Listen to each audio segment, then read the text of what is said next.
नमस्कार. लेक्चर 13मध्ये तुमचं स्वागत आहे. आजच्या लेक्चरमध्ये आपण थोडंसं नॉलेज घेणार आहोत intraday trading. Okay. Intraday trading ही खूप जणांना आवडणारी कॉन्सेप्ट आहे. खूप जणांना एक एन्थुझिएस्टिक असतात लोकं किंवा खूप एक्साइटेड असतात, खूप इंटरेस्टेड असतात. जेव्हा इंट्राडे हा वर्ड ऐकतात किंवा इंट्राडे ट्रेडिंग करण्यासाठी खूप इच्छुक असतात. करणं इंट्राडे ट्रेडिंग चुकीचं नाही आहे, पण सुरुवातीलाच जर तुम्हाला कायच बेसिक नॉलेज नाही आणि बेसिक नॉलेज नसताना डिरेक्टली तुम्ही येऊन इंट्राडे करणं चुकीचं आहे. ओके. प्रॉपर नॉलेज असेल, मार्केटचं knowledge, technical analysis, fundamental analysis काहीतरी नॉलेज पाहिजे. जास्त करून टेक्निकल ॲनालिसिस मी इन्सिस्ट करेन बिकॉज इंट्राडे ट्रेडिंगसाठी तुम्हाला टेक्निकल ॲनालिसिसची जास्त गरज आहे. वन्स तुमच्याकडे हे नॉलेज आहे, नॉलेज आल्यानंतर तुम्ही इंट्राडे ट्रेडिंग तसं सिस्टमॅटिकली त्या रूल्स फॉलो करून डिसिप्लिन ठेवून करू शकता. ओके. आता इंट्राडे ट्रेडिंगमध्ये टेक्निकल ॲनालिसिस शिकलो आहे आपण, बरेच सारे आता टॉपिक्स कवर झालेले आहेत, बरंच सारं शिकलो आहे. फक्त आता एक्झॅक्ट इंट्राडे ट्रेडिंगमध्ये काय करायचं, कसं करायचं ते आपण आजच्या लेक्चरमध्ये बघणार आहोत. ओके. आता सगळ्यात इम्पॉर्टंट फॅक्टर येतो टेक्निकल ॲनालिसिसपेक्षा इम्पॉर्टंट, तो असतो तुमची सायकॉलॉजी. ओके. सायकॉलॉजी सगळ्यात इम्पॉर्टंट फॅक्टर असल्याने तुम्हाला पहिली तुमची सायकॉलॉजी नीट डेव्हलप केली पाहिजे. तुमची सायकॉलॉजी नीट असेल तरच तुम्ही इंट्राडे ट्रेडिंगमध्ये सक्सेसफुल होऊ शकता. ओके. मी ॲक्च्युली खूप स्ट्रिक्टली ही गोष्ट सांगेन की जर समजा तुम्ही रूल्स फॉलो करताय पण डिसिप्लिन फॉलो करत नाही आहे, तुम्ही कुठेतरी सायकॉलॉजी तुमची नीट नाही आहे, डिसिप्लिन फॉलो करत नसाल, तर तुम्ही इंट्राडे ट्रेडिंगमध्ये लॉसेसच करून बसणार, तुम्ही पैसे कमवू शकणार नाही. I am being very honest. Okay. Because मला हवं आहे की तुम्ही पैसे कमवावे, बट व्यवस्थित चांगलं शिकून चांगल्या मार्गाने कमवावे, ना की गॅम्बलिंग किंवा जुगार असल्यासारखं ह्याच्यात इंट्राडेत आलो, केलं, पैसे गेले, असं मला नको आहे. त्यामुळे सायकॉलॉजी जोपर्यंत तुमची स्ट्रॉंग होत नाही तोपर्यंत इंट्राडे ट्रेडिंगमध्ये पडणं खूप डिफिकल्ट आणि खूप रिस्की होईल तुमच्यासाठी. ओके. आता सायकॉलॉजी कशी मेंटेन ठेवायची, तर 1 ट्रेड अ डे. ओके. एकच ट्रेड घ्यायचा. Monday to Friday market open आहे. जेव्हा जेव्हा तुम्हाला रूल्स तुमचे सांगतील, जेव्हा जेव्हा तुमचे सिग्नल्स सांगतील की ओके आता हा ट्रेड बनतो बाईंग किंवा सेलिंगचा, तेव्हा रूल्समध्ये आपण बघतोय की 1:2 आपला मेन रूल आहे. 1:2 स्ट्रिक्टली 1:2 झाल्यानंतर आपण तिथे स्टॉप लॉस आपला ट्रेल केलेला पाहिजे. ओके. जास्त तुमचा रिस्क रिवॉर्ड असेल नो प्रॉब्लेम, पण 1:2 तरी तुम्ही पहिला बुक करून घेतला पाहिजे. पार्शल प्रॉफिट तरी बुक केले पाहिजेत. Secondly 1 trade a day. जर समजा तुमचा एक ट्रेड तुम्ही घेतला आणि एक ट्रेड तुमचा जर स्टॉप लॉस हिट होईल तर त्या दिवशी दुसरा ट्रेड घेऊ नका. स्ट्रिक्टली घेतलात तर तुमचा पुढे लॉसच होणार आहे. विश्वास बसत नसेल ट्राय करू शकता. तुमचे लॉसेस जर करून तुम्हाला शिकायचं असेल तुम्ही करू शकता, पण तुम्हाला कळेल की नंतर लॉसेसच होतात. ओके. सो एक ट्रेड घेतल्यानंतर जर तिथे स्टॉप लॉस हिट झाला किंवा प्रॉफिटही हिट झाला तरी एकच ट्रेड घ्यायचा, दुसरा ट्रेड घ्यायचा नाही. What ever it is 1 trade a day जोपर्यंत तुम्ही फॉलो नाही करणार तोपर्यंत तुम्हाला लॉसेस होण्याचे चान्सेस आणि रिस्क वाढत राहणार. ओके. सो हे होतं सायकोलॉजिकल गोष्ट जी खूप इम्पॉर्टंट आहे, म्हणून मी ती पहिली सांगितली. ओके. आता आपण इंट्राडे ट्रेडिंग ही कॉन्सेप्ट समजूया. इंट्राडे ट्रेडिंग ही कॉन्सेप्ट काय आहे की आपण सकाळी 9:15 ते 3:30 ओके ही मार्केटची वेळ आहे. 9:15 AM to 3:30 PM. ह्या मार्केटच्या वेळेमध्ये जेव्हा आपण एक ट्रेड एक्झिक्यूट करतो, घेतो आणि एक्झिट पण करतो, लॉस प्रॉफिट जे होईल ते बुक करतो, त्या ट्रेडला आपण म्हणतो इंट्राडे ट्रेडिंग. कारण तो त्या दिवसात झाला, जो सेशन चालू होतं 9:15 ते 3:30 या सेशन टायमिंगमध्ये झाला, म्हणून तो इंट्राडे ट्रेड झाला. ओके. दुसरं एक इम्पॉर्टंट पॉईंट ह्याच्यात आहे की इंट्राडे ट्रेडिंग जेव्हा तुम्ही करता तेव्हा 2 टाईम फ्रेम्सवर तुम्हाला फोकस करायचं असतं. एक 5 मिनटं आणि दुसरी 15 मिनटं. या व्यतिरिक्त तिसरी टाईम फ्रेम अजून तुम्हाला एक्स्ट्रा बघून कन्फ्यूज व्हायची गरज नाही आहे. या 2 टाईम फ्रेम्सवर जरी तुम्ही व्यवस्थित लक्ष ठेवलं तरी तुमच्यासाठी खूप आहे आणि ह्या 2 टाईम फ्रेमच तुम्हाला इंट्राडे ट्रेडिंगमध्ये जास्त हेल्प करणार आहेत. ओके. 15 मिनिट्सची टाईम फ्रेम का बघायची, कारण थोडंसं तुम्हाला हायर पर्स्पेक्टिव्ह मिळतो, थोडंसं तुम्हाला हायर टाईम फ्रेम असल्यामुळे तिथे जरा कॉन्फर्मेशन किंवा ट्रेंड समजतो. ओके. 5 मिनिटमध्ये तुम्ही एंट्रीसाठी यूज करू शकतात, कारण 5 मिनिटमध्ये एंट्री तुम्हाला व्यवस्थित मिळणार. ओके. मोठा स्टॉप लॉस नाही लागणार. 5 मिनिटमध्ये एंट्री स्टॉप लॉस लावण्यासाठी 5 मिनिट यूज करा, पण 15 मिनिट तुम्ही बघून एक आयडिया घेऊ शकता की ट्रेंड कोणता सुरू आहे. ओके. कधी कधी असं होतं की 15 मिनिटमध्ये अप ट्रेंड सुरू असतो, पण 5 मिनिटमध्ये टेम्पररी असं वाटतं कुठेतरी पुलबॅक येतो की डाऊन ट्रेंड आहे की काय, पण तो कन्फर्म करण्यासाठी एक हायर टाईम फ्रेम नेहमी आपण बघायची. ओके, आता हे झाल्यानंतर इम्पॉर्टंट गोष्ट काय असते इंट्राडे ट्रेडिंगमध्ये, ती असते market volatility. Okay, market volatility. आता मार्केट व्हॉलेटिलिटी म्हणजे काय, एकतर मार्केट फास्ट असतं किंवा मार्केट स्लो असतं. ओके, दोनच गोष्टी असतात मार्केटमध्ये, एकतर मार्केट फास्ट असणार नाहीतर मार्केट स्लो असणार.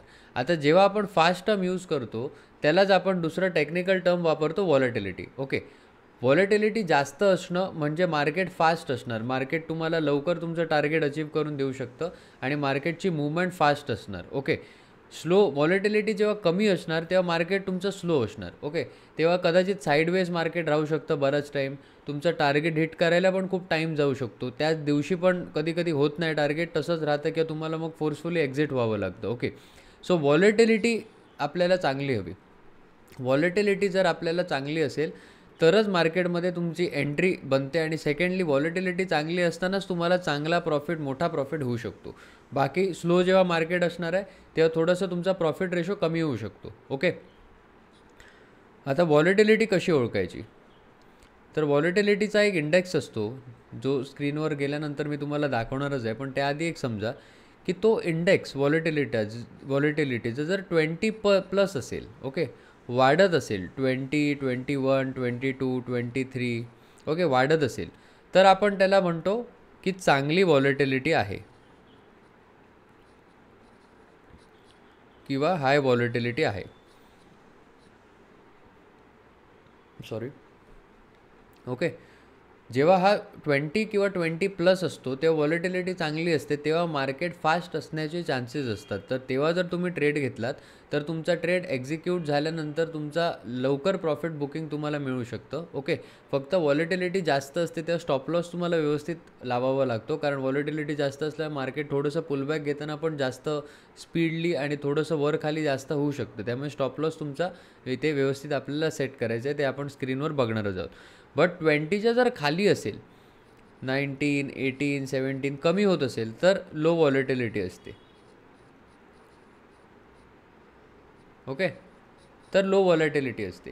त्याच्यामुळे जर लो व्हॉलेटिलिटी असेल तर त्या टाईमला थोडंसं ट्रेडमध्ये पडू नका, कारण साईडवेज मार्केट असेल आणि स्पेशली जे ऑप्शन बायर आहेत, ऑप्शन बाईंग जर तुम्ही करताय आणि साईडवेज मार्केटमध्ये घुसाल तर तुमचा लॉसच होणार आहे. Okay, no doubted it. But जर इन केस तुम्ही ऑप्शन्समध्ये तुम्हाला बाईंगच करायचं आहे, फंड कमी असल्यामुळे बाईंगच तुम्ही प्रेफर करताय, तर हाय व्हॉलेटिलिटी असतानाच तुम्ही मार्केटमध्ये ट्रेड्स घ्या. ओके, बाकीचे जे इक्विटी करत असतील त्यांना एवढा इश्यू नाही येणार, पण त्यांनी पण व्हॉलेटिलिटी हाय असताना जर एंटर केलं तर त्यांना कमी टाईममध्ये प्रॉफिट त्यांचं बुकिंग होईल. ओके, आता आपण इथे हे एक्झाम्पल सगळे बघितलेले आहेत, त्यामुळे इंट्राडे ही कॉन्सेप्ट मी बेसिकली तुम्हाला त्याचे जे गरजेचे पॉईंट्स होते इंट्राडेचे ते मी तुम्हाला सांगितलेले आहेत.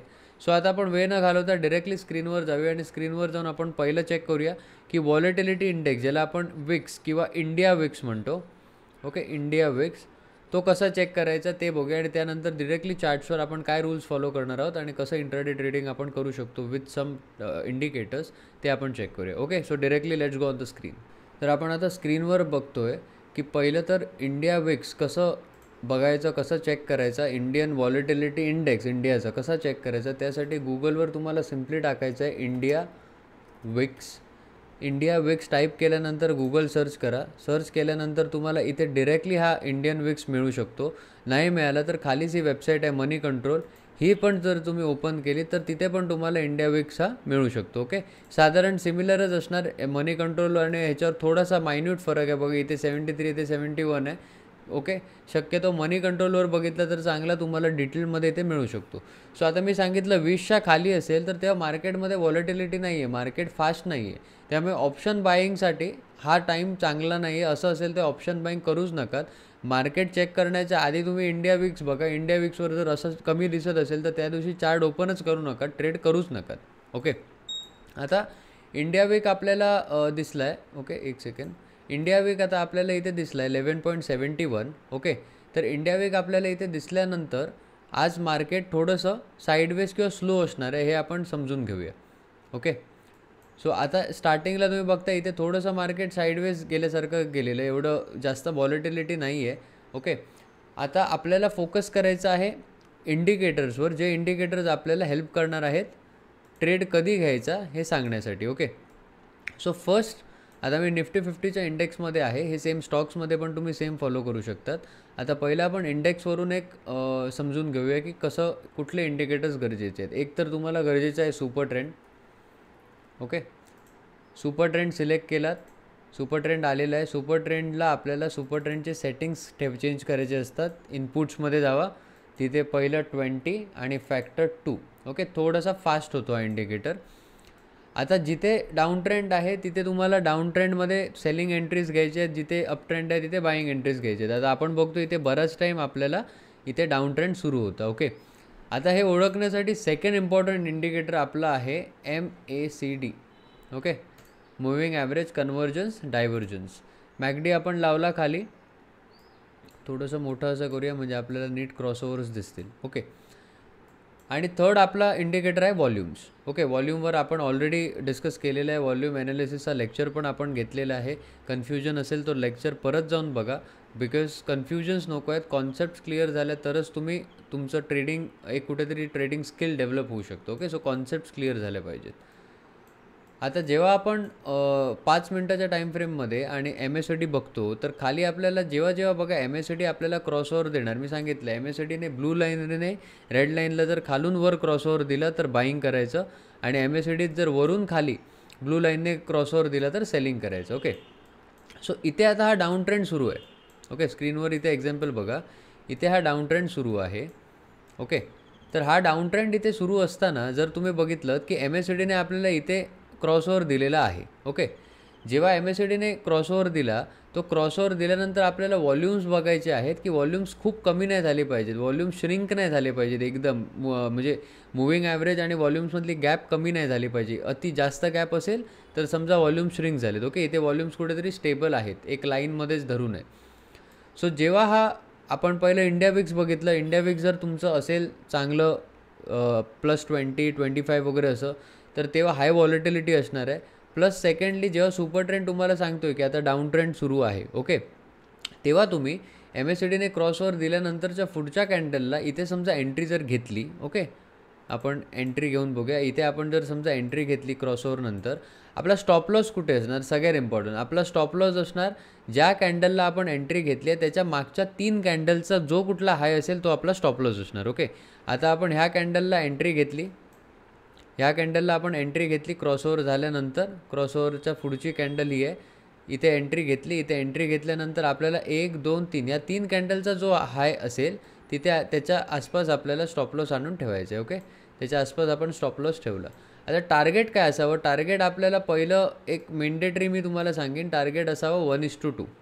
ओके, जरी डाऊन ट्रेंड असला, ट्रेंडच्या बाजूने तुम्ही असलात तरी 1:2 पहिलं कुठेतरी पार्शल बुकिंग करायचं. ओके, अर्धी क्वांटिटी बुक करा, 75% करा, तुमच्यावर डिपेंड आहे, बट पार्शल बुकिंग तरी करायचं, किंवा 1:2ला आपलं स्टॉप लॉस तरी आलेला पाहिजे. ओके, जरी तिथनं मार्केट रिव्हर्स आलं 1:2 तुमचं बुक झालं पाहिजे. ओके, स्टॉप लॉस ट्रेलिंग तुम्ही करूच शकतात. ज्यांना स्टॉप लॉस ट्रेलिंग करून थोडंसं जास्त प्रॉफिट बुक करायचं, स्टॉप लॉस ट्रेलिंग करा. दुसरा एक असतो फॅक्टर की इथे आपल्याला क्रॉसओव्हर मिळाला, जेव्हा आता ही ब्लू लाईन खालून कुठेतरी रेड लाईनला खालून क्रॉस करेल त्या पॉईंटला तुम्ही बाहेर पडू शकता. ओके, आता इथे खालून क्रॉस केलेलं आहे तर तुम्ही कुठेतरी इथे बाहेर पडला असता, त्याच्यामुळे 1:2 तुमचं झालं नसतं. ओके, सो त्याच्यामुळे दरवेळी मॅकडी तुम्हाला एक्झॅक्ट सांगेल आणि तेव्हाच तुमचं होईल असं नसतं 1:2 रिस्क रिवॉर्ड. त्यामुळे मॅन्युअली 1:2 तरी बुक करायचा. जास्त तुम्हाला अपेक्षा असेल तर स्टॉप लॉस ट्रेल करा. ओके, ट्रेल करायची प्रोसेस तुम्हाला सांगितले. प्रत्येक लोअर हाय असेल त्या लोअर हायला आपण ट्रेल करत जायचा. ओके, प्रत्येक लोअर हाय जे होणार तेव्हा तिथे आपण ट्रेल करत पुढे नेऊ शकतो आपलं. ओके, सो ही एक कॉन्सेप्ट आहे सेलिंग साईडला आपण बघितली. आता एक एक्झाम्पल आपण सेम बघूया बाईंग साईडसाठी. अगेन ह्या सगळ्या गोष्टी जेव्हा एकत्र येतील, जेव्हा तुम्हाला मॅकडी क्रॉसओव्हर देईल, प्लस तुम्हाला सुपर ट्रेंड सांगतो आहे की अप ट्रेंड आहे, मॅकडी सांगतो आहे की आता ब्लू लाईनने रेड लाईनला वरच्या साईडला क्रॉसओव्हर केलेलं आहे, आता बाईंग करू शकता, तेव्हाच तुम्ही बाईंग करायचं, व्हॉल्यूम्स बघून बाय करायचं. आता इथे जेव्हा मॅकडीने आपल्याला इथे आयडेंटिफाईंग दिलं, ओके, इथे थोडंसं खाली गेल्यासारखं झालेलं, मार्केट क्लोज झालं, पण नेक्स्ट डे जेव्हा मार्केट उघडलं तेव्हा मॅकडीने आपल्याला ब्लू लाईनने क्रॉसओव्हर दिलेलं आहे अपवर्ड डिरेक्शनमध्ये, ओके, अपवर्ड डिरेक्शनमध्ये. आणि तुम्ही एक बघाल तर तिथे आपल्याला सुपर ट्रेंडने सांगितलं अप ट्रेंड सुरू आहे, अप ट्रेंड सुरू होताच. ओके, सो जेव्हा मॅकडीने क्रॉसओव्हर दिला त्याच्या एक कॅन्डल पुढे आपण एंट्री केली. ओके, ही पहिलीच कॅन्डल आहे जिथे मॅकडी आदल्या दिवशी आपल्याला क्रॉसओव्हर दिला आहे. ही कॅन्डल ओपन झाली, तिथे तुमची एंट्री होणार. ओके, तिथे तुमची एंट्री होणार. आता इथे स्टॉप लॉस कमी येणार कारण इथे तुम्हाला गॅप अप होऊन मार्केट ओपन झालेलं, त्याच्यामुळे तुम्हाला एवढा लांब ठेवायची गरज नाही. जी प्रिव्हियस कॅन्डल तुमची होती त्या कॅन्डलच्या खाली तुम्ही ठेवू शकता. थोडंसं इथे जास्त ठेवा. ओके, कारण आपल्याला एवढं ठेवण्यापेक्षा आपण ह्याच्यापेक्षा थोडं लांब ठेवू शकतो. ओके, स्टॉप लॉस इथे ठेवा. स्टॉप लॉस इथे ठेवल्यानंतर 1:2 टार्गेट जर तुम्ही ठेवलं तर majority of the time 1:2 target तुमचं हिट होण्याचे चान्सेस असतात. ओके, आता इथे जास्तही हिट होऊ शकलं असतं जर समजा तुम्ही 2-3 दिवस स्विंग केलं असतं तर, पण आपण इंट्राडेचा एक्झाम्पल बघतो त्यामुळे ह्या पुढच्या गोष्टी मी तुम्हाला याच्यात सांगत नाही. केलं असतं तर तुम्हाला 1:3.5चा रेशो इथे मिळाला असता. ओके, पण we are talking about intraday, त्यामुळे इंट्राडेमध्ये आपण शक्यतो 1:2 ठेवूनच जर चाललो तर चांगलं, बिकॉज इंट्राडेमध्ये मोठे टार्गेट्स तुम्ही नाही अचीव करू शकणार. कधीतरी कराल, रेग्युलर बेसिसवर मोठे टार्गेट्स तुम्ही अचीव करू शकणार नाहीत. त्यामुळे रेग्युलर बेसिसवर कुठेतरी 1:2 ठेवून जर तुम्ही चाललात तर that will be very useful to become a profitable trader. Okay, consistently 1:2 तुम्ही अचीव करू शकता. सो बेसिकली इंट्राडे ट्रेडिंग किंवा इंट्राडे कॉन्सेप्ट्समध्ये एवढं काय जास्त आता अजून एक्सप्लेन करण्यासारखं नाही आहे. ओके, आता सायकोलॉजी मी का तुम्हाला सांगितली की जर समजा तुमचा पहिलाच डिसिजन चुकला आणि SL हिट झाला तर त्या दिवशी तुम्ही सेकंड ट्रेड जर घ्यायला गेला तर तुम्ही त्या फिअरमध्ये घेणार. ओके, की पहिलाच ट्रेड आपला कुठेतरी लॉस झाला आहे आणि पहिल्या ट्रेडनंतर परत आपण आता रिकवर झाले पाहिजेत पैसे, नाही तर अजून एक लॉस होणार. या फिअरमध्ये जेव्हा तुम्ही ट्रेड घेता ना तेव्हा कधीतरी बरोबर येतो, पण मॅक्झिमम टाईम्स तुमचा डिसिजन चुकू शकतो. त्यामुळे तो डिसिजन चुकू नये आणि डिसिजन चुकण्यापेक्षा तुमचा लॉस होऊ नये म्हणून त्यासाठी सेकंड किंवा थर्ड ट्रेड घ्यायच्या भानगडीत पडू नका. मार्केट रोज ओपन होणार आहे, मंडे टू फ्रायडे मार्केट रोज उघडं आहे. ओके, त्यामुळे आज जर समजा तुमचा स्टॉप लॉस हिट झालेला असेल, ही स्ट्रॅटेजी फॉलो करूनही कधी कधी स्टॉप लॉस हिट होऊ शकतो. स्टॉप लॉस चुकीचा लावलात किंवा मार्केट रिव्हर्स झालं, होऊ शकतं, पॉसिबिलिटीज आहे. मार्केट कोणी प्रेडिक्शन नाही करू शकत. ओके, मार्केट कोणाच्या फेवरमध्ये नसतं, मार्केट कधी कुठे फिरू शकतं.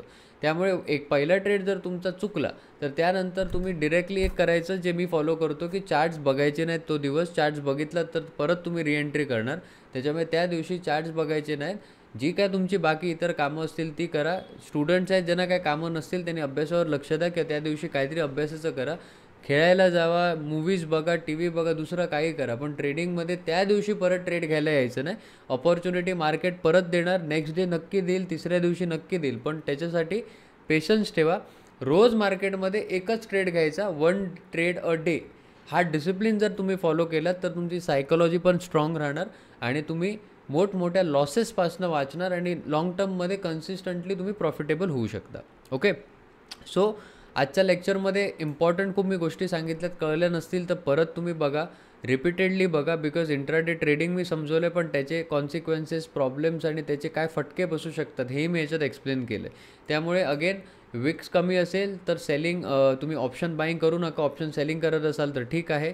विक्स जर स्ट्रॉंग असेल तर ऑप्शन बाईंग करा, पण हे दोन्ही फॅक्टर्स, तुमचा व्हॉल्यूम, तुमचा मॅकडी, MACD आणि तुमचं सुपर ट्रेंडच्या अगेन्स्ट जाऊ नका. या सगळ्या गोष्टी फॉलो करून जेव्हा तुम्ही ट्रेड घ्याल तेव्हाच तुमचा सक्सेसफुल ट्रेड होण्याचे चान्सेस वाढतात. Okay, so thank you so much for watching this video. भेटूया नेक्स्ट लेक्चरमध्ये.